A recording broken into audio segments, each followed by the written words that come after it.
But in there, we did. And so we began to organize, and we had study groups all over the place. You know, I mean, we had the Latinos with the young lords, they had study groups.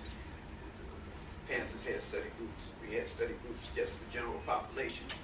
And on Sundays, we would come out and say this was D Block Yard. That's the yard that I was engaged in.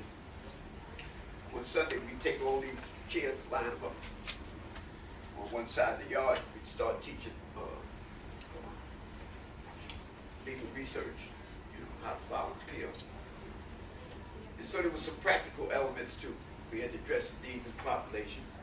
And so we grew, and our consciousness, there would be a time when there'd be at least 200 of us doing jumping jacks in the yard. I mean, the dust would be rising up, you know, a huge cloud. And the officers would be sitting in their chairs like this here. They didn't have a clue what was going on around. So we brought in Commissioner Oswald. We had some conversations with him about things that needed to be changed. Education needed to be brought in, restrictions on visiting. Of course, you had to visit your family through a screen. So your child, your loved one came in, couldn't touch him. And so we addressed some of these issues with him, and he seemed like to be a reasonable man. In any event,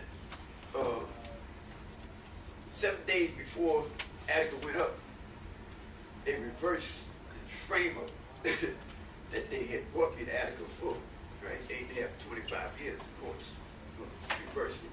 This was in less than a year's time. So they shipped me out to Green Haven, and 7 days later, Attica went up, and I'm sitting in Green Haven watching it on television as it unfolded. Right? And as it unfolded, I'm looking at the cast of characters that rose to the top, you know. And many of them were totally apolitical. You know. And these guys who had that, you know, these were the winemakers, you know. And the guys just doing time. But when the event, when the crisis took place, these are the people that rose to the top. You know. So you never know in a situation like this. We tend to look at just the people around us that come to the meetings and that's engaged in organizing. You know, but there's people out there, you know, in the majority, among the masses, uneducated, apolitical, that when the time comes, they'll be there. So anyhow, I watched this thing unfold on television, and I had my reversal. And I watched the people come in from the outside, from the media, from the representatives of the organizations that were inside. And I'm looking for something spectacular to happen, you know. And I think a lot of people were just taking advantage of the opportunity to get the mic and be in front of the media. Right? Of course, not too long after Rockefeller unleashed madness, you know, with people in that yard and them killing over 39, 40-something people on primetime TV. The whole world is watching what's going on in Attica, and they just slaughtered these people. You know? They just murdered them.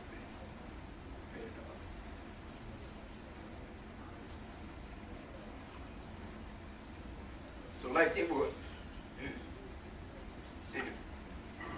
I know it's still there. Yeah. So people that I knew went down,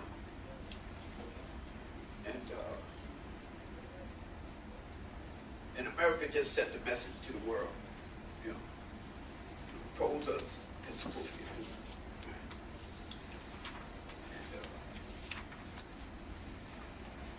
Following that, I mean, there were all kinds of reforms took place.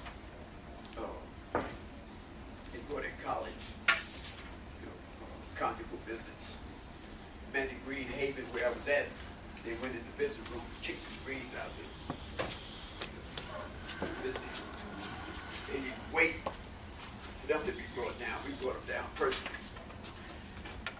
change, you know, with every push, there's always a pushback, right?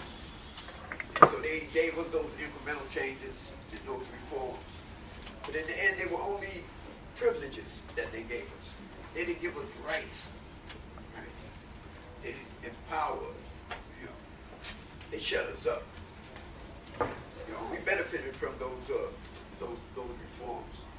You know, we had college education, and, which was probably the most important reform that took place in there, because there's a population that, for the most part, were part of that school to prison pipeline.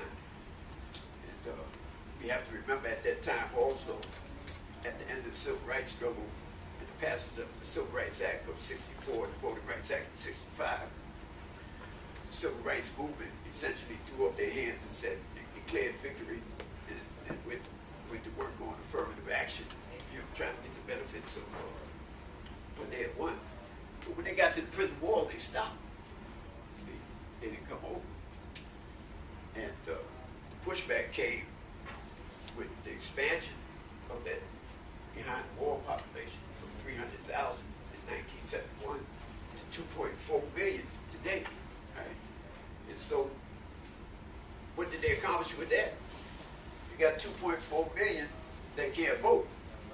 So there goes the Voting Rights Act. Okay?